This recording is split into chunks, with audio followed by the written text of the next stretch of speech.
Tonight, a historic day on Capitol Hill as the impeachment inquiry hearing hits TV screens across America. The latest on the first public testimony of the probe. Plus, Turkey's president in Washington for an official White House visit. Why many on both sides of the aisle are critical of today's trip. And an update on the rocket attacks in Israel. All this and more tonight on Faith Nation.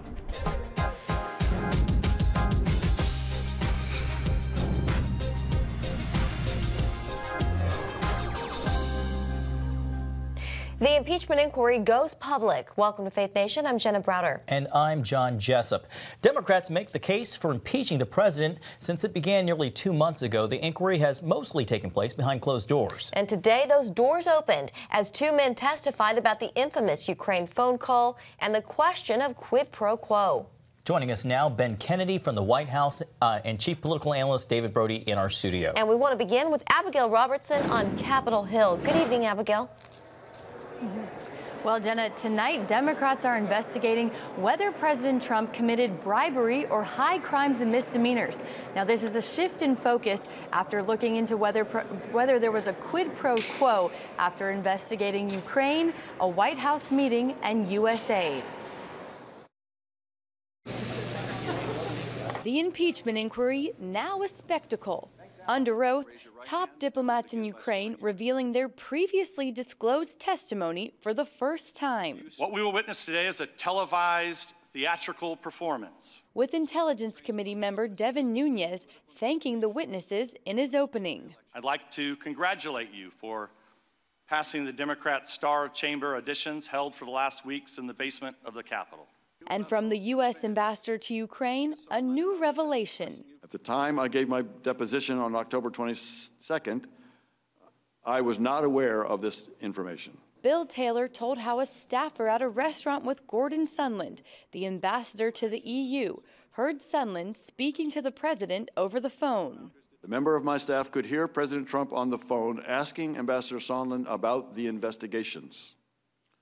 Ambassador Sondland told President Trump the Ukrainians were ready to move forward. At issue, U.S. security assistance to Ukraine and a phone call between President Trump and President Zelensky. I had come to understand well before then that investigations was a term Ambassadors Volker and Sondland used to mean matters related to the 2016 elections and to investigations of Burisma and the Bidens. Describing a visit to the front line, Taylor gave a first-hand account of the conflict between Russia and Ukraine after President Trump's phone call with Ukrainian President Zelensky. Russian-led forces continue to kill Ukrainians in the war, 1 or 2 a week. An hour into the hearing, the president retweeting a video from the official White House Twitter account, declaring new hoax, same swamp. It's a witch hunt, it's a hoax. And later, dismissing the ongoing hearings from the Oval Office. I'm too busy to watch it, so I'm sure I'll get a report. There's nothing,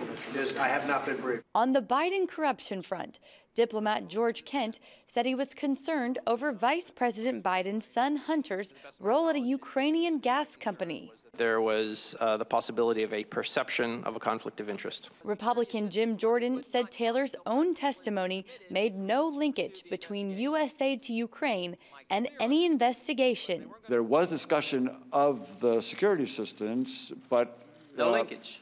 But there was not discussion of linkage. This, as Republicans made clear the career service officer's testimony was not firsthand. And they could be wrong, or they could be mistaken, or they could have heard it incorrectly. Right, Ambassador Taylor?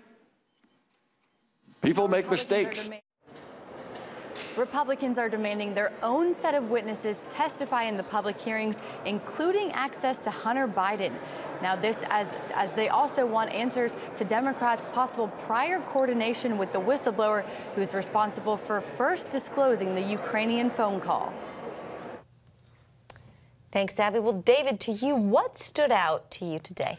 One word, hearsay. We heard it all the time. If we're going to play this game of telephone, I heard it from that person who heard it from that person. Now we're into fourth hand. What in the world does that mean exactly? So Democrats are, in essence, going to go down a road of impeachment on, essence, third and fourth hand information. And even Abby said specifically there at the end. I shouldn't say she said, but it was actually the testimony talking about how people make mistakes. That's what Bill Taylor said. Well, people make mistakes. How do you go impeachment off people makes mistakes?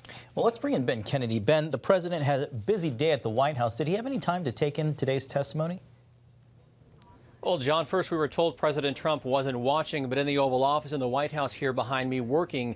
Then President Trump criticized the Democrats' handling of the hearing, saying they're using, quote, TV lawyers and that Congressman Adam Schiff cannot ask questions. He then took to Twitter, saying Democrats are simply trying to stop him. Take a listen.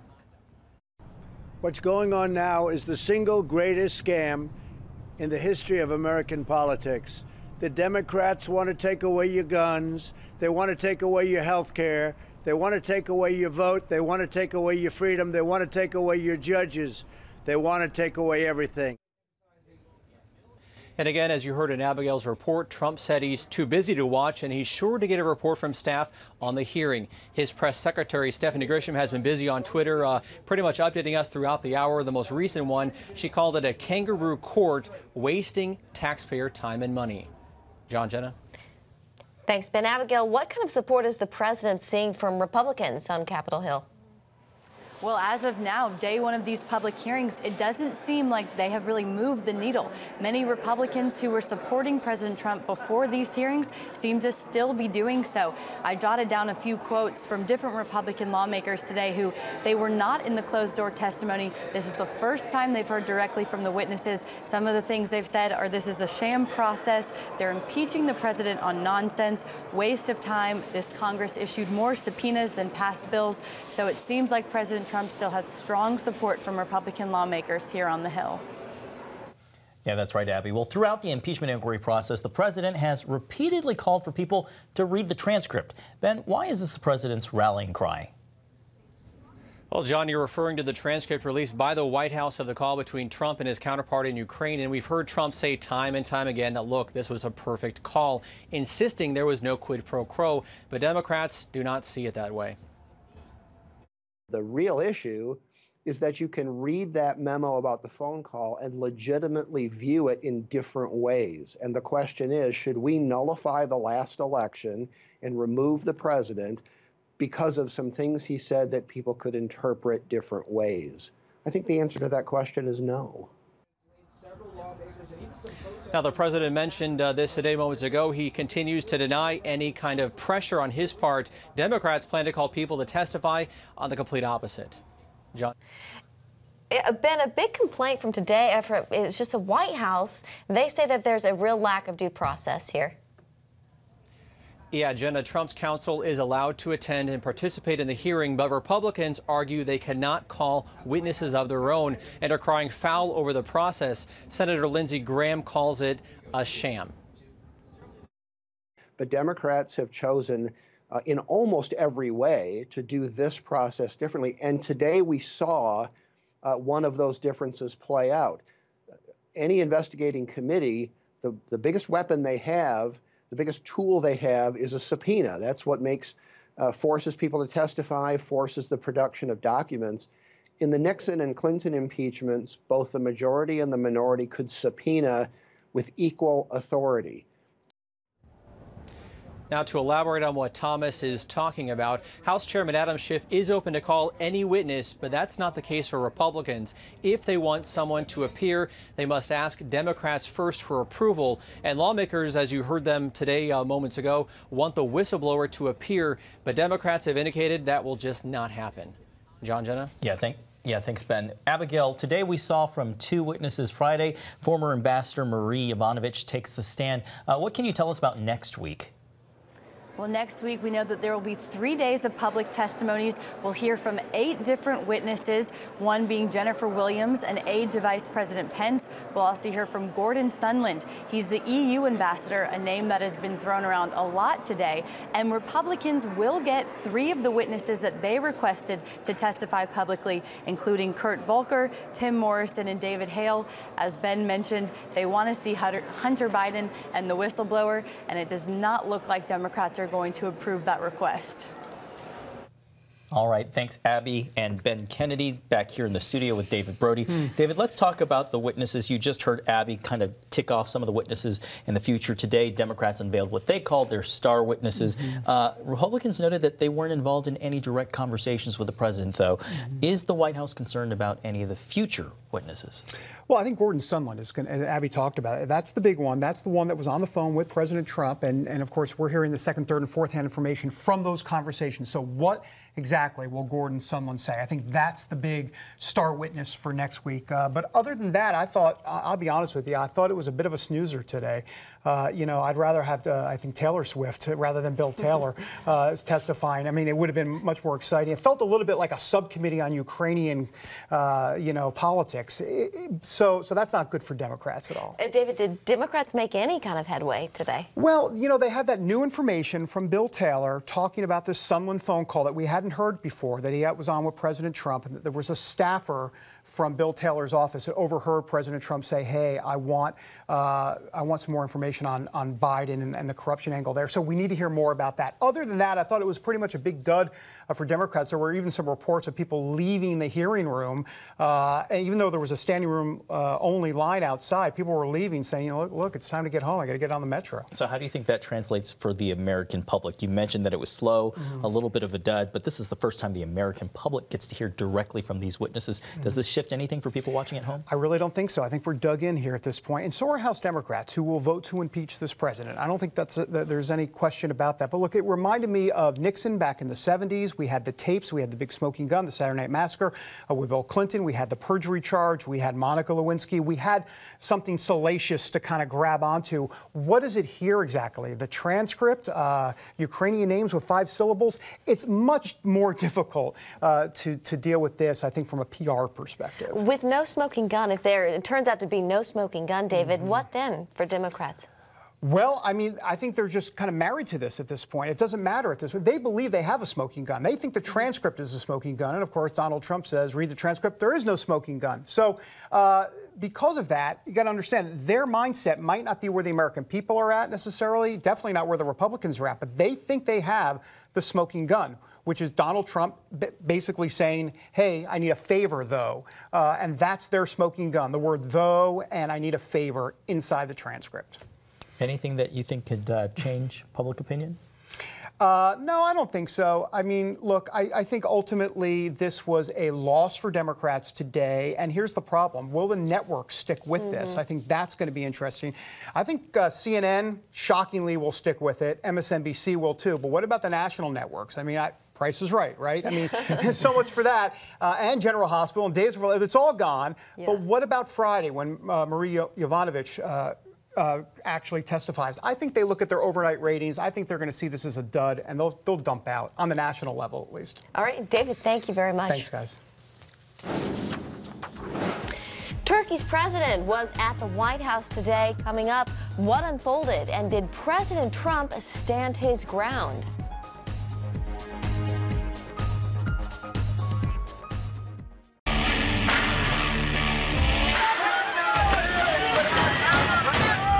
Having sex before you marry is a bad idea. Don't tell me there's no such thing as gun violence.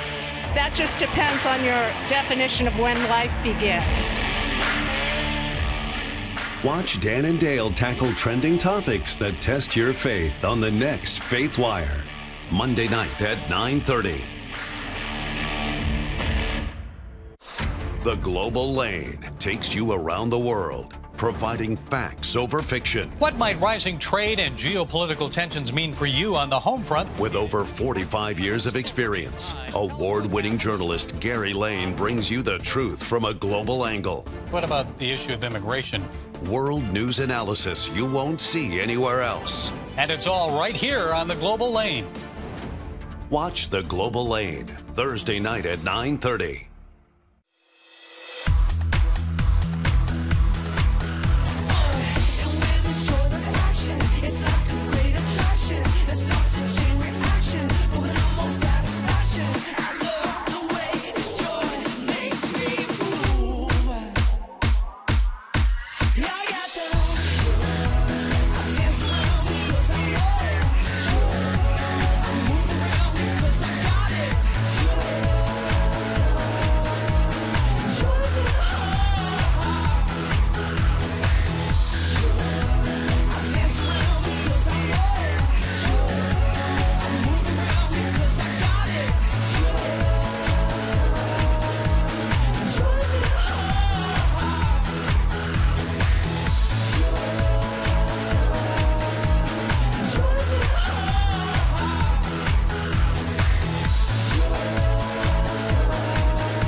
welcome back. While much of D.C. was focused on Capitol Hill, President Trump was busy hosting Turkish President Recep Tayyip Erdogan at the White House. It marks Erdogan's first trip to the U.S. since 2017, and it was met with a lot of criticism. CBN News national security correspondent Eric Phillips joins us with what unfolded in the Oval Office. Eric? Well, John and Jenna, right now, President Erdogan is not winning any popularity contests with most American people, which makes it difficult for many to see that President Trump appears to be a fan. I spoke with an expert today who said this meeting was an opportunity for Trump to take a firm stand against some of Erdogan's actions. It's a great honor to be with President Erdogan. As President Trump welcomed Turkish President Erdogan and his wife to the White House, his tone was positive, almost doting. The president and I we've been very good friends. We've been friends for a long time, almost from day one. The president had been criticized for welcoming Erdogan to the White House, especially after the Turkish leader ordered an invasion of northern Syria last month as soon as American troops pulled out. The U.S. subsequently worked to broker a ceasefire with the Turks. I want to thank the president for the job they've done. Again, this has been thousands of years in the process.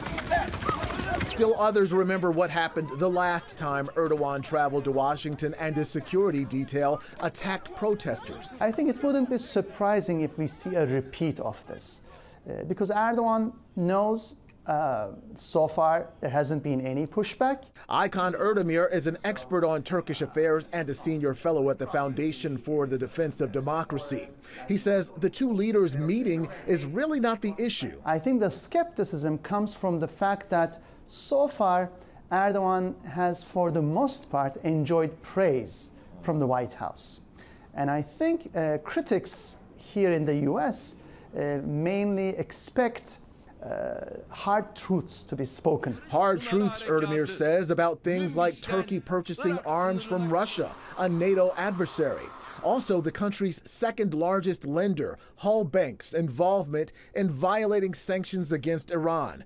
Then there's the attack on religious minorities during the recent siege in northern Syria, especially the Kurds, key U.S. partners in the fight against ISIS. We have seen repeated reports of the targeting of Syriac Christians and Armenians and the Protestant churches and the Yazidis in the region. And these Turkish proxies enjoy impunity.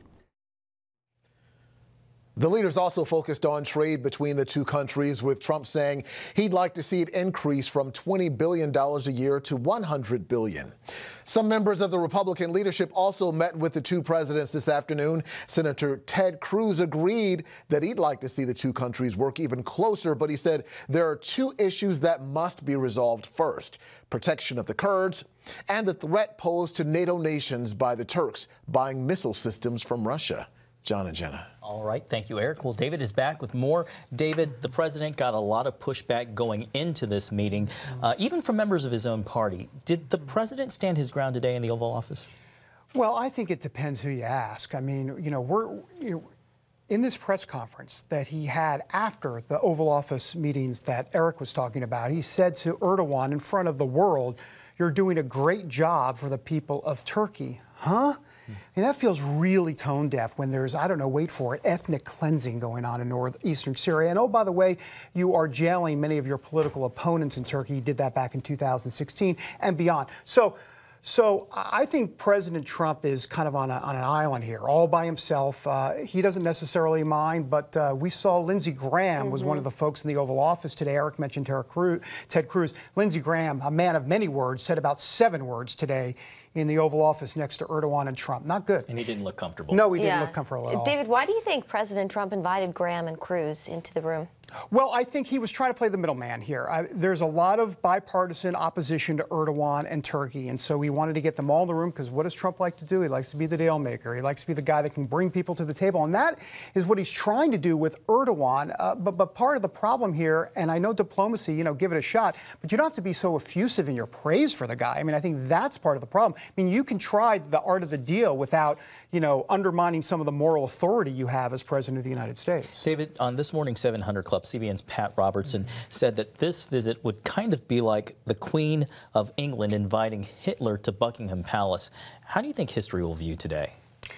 Well, I think it's going to view him harshly today. Having said that, Trump and his media 24/7 kind of nonstop world makes it so hard to kind of keep track of all of this that I think eventually we'll look back and say, you know, this was not his best moment for sure. Having said that, he's got impeachment and a few other things to deal with. So I think ultimately, you know, voters, especially his base, will forgive him on this. They trust, especially evangelicals, trust not Trump, but God first, that God will somehow use this opportunity for good. They don't know how it's going to end, but you know, that's why we have faith. Yeah, we'll see. David, where does this go from here? He goes back home to Turkey. What next? Well, the question is there going to be a big deal here for those S-400s? That's the anti-aircraft missile system. And so that's very important here. You know, Turkey took that or got that from the Russians. It hasn't been activated yet. The problem is that can pick up F-35 fighters, and the United States uses F-35 fighters. So they don't want Turkey to have that system. So we have to wait and see about that. Right now, the United States says to Turkey, you're not getting any F-35s from us until you abandon this S-400 anti-aircraft missile system. So, yeah, that's a boatload of words. Yeah, David, thank you very much. Thanks, guys. Thanks, David. All right. Well, a new warning against jihadist attacks against Israel. When we come back, how Israel's defense minister is responding to the recent rocket attacks.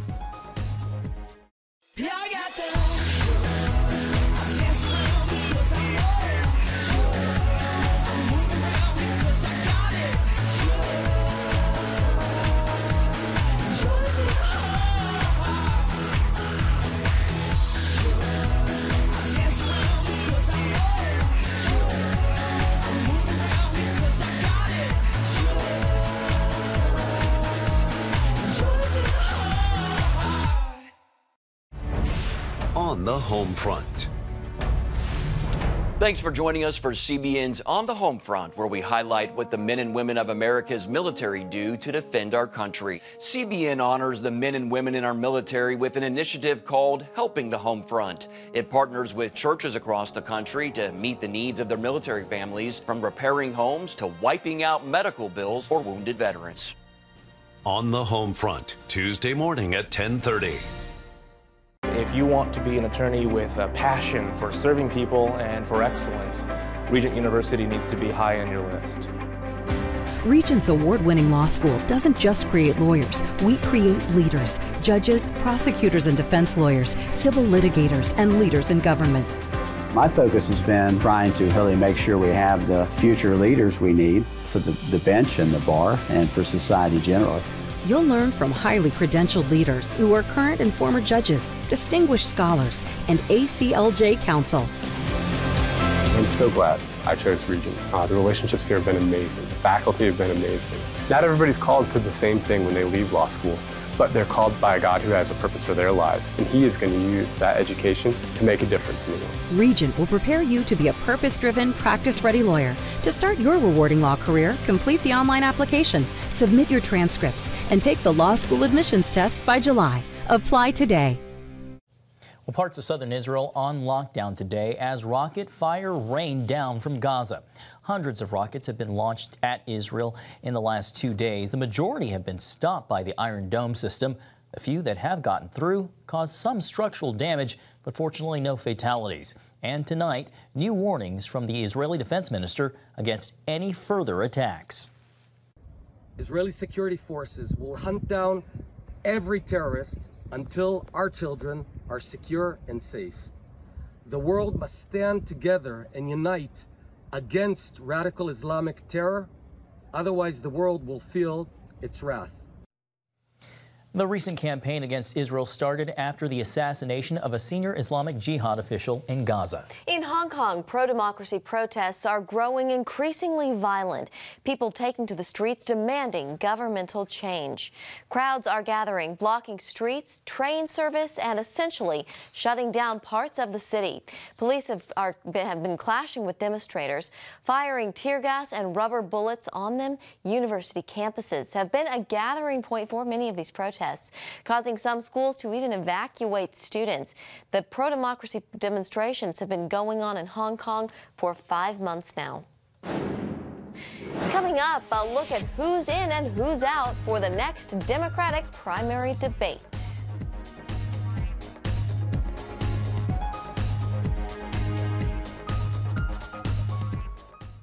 If you want to be an attorney with a passion for serving people and for excellence, Regent University needs to be high on your list.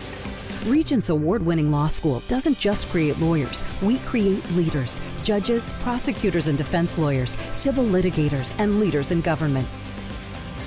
Ready to become a purpose-driven, practice-ready lawyer? To start your rewarding career, complete the online application, submit your transcripts, and take the law school admissions test by July. Nutrition, exercise, essential oils, weight loss, and more. It's Healthy Living with Lori Johnson.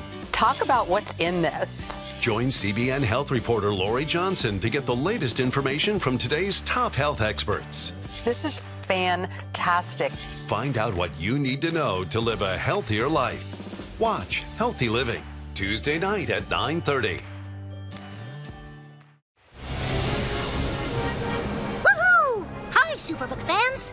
Here's something else you'll love. It's the new Superbook Bible app. It's packed with games, activities, and Superbook episodes that you can watch for free. Oh no!